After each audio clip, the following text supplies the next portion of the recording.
In today's video, I am going to tell you how you can solve the problem if your domain ever gets suspended.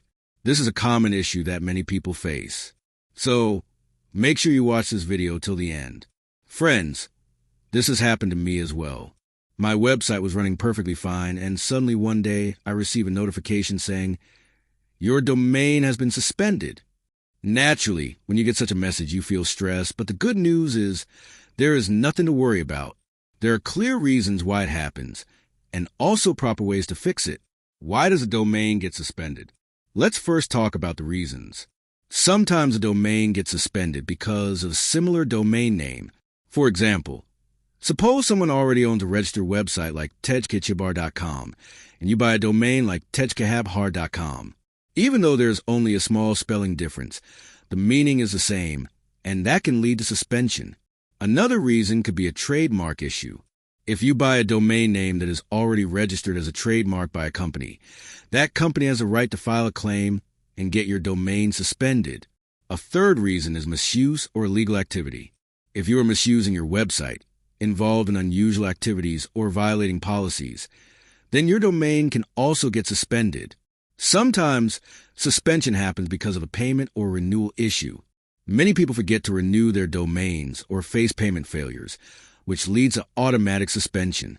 Lastly, there can be technical reasons. Hosting provider rules and ICANN policies sometimes also cause domain suspensions. Solutions: how to fix it. Now, let's talk about how to solve this issue. The first step is to contact your hosting provider. This could be GoDaddy, Namecheap, Hostinger, Bluehost, or any other company where you purchase your domain.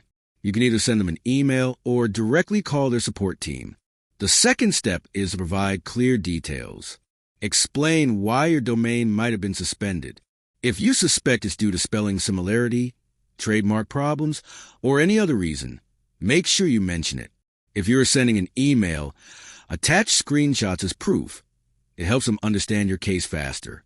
The third step is to wait for their reply. Usually, you will receive a response within a week. The support team will explain the exact reason for suspension and update you on your domain status. Finally, you should request reactivation. Once you know the exact reason, you can ask them to make your domain live again. If there is no serious violation, your domain usually gets reactivated without much issue. So, in this video, I explain why domains get suspended and the step-by-step process to bring them back online. If you found this video helpful, then please like, share, and subscribe to my channel so that I can bring more useful content for you in the future.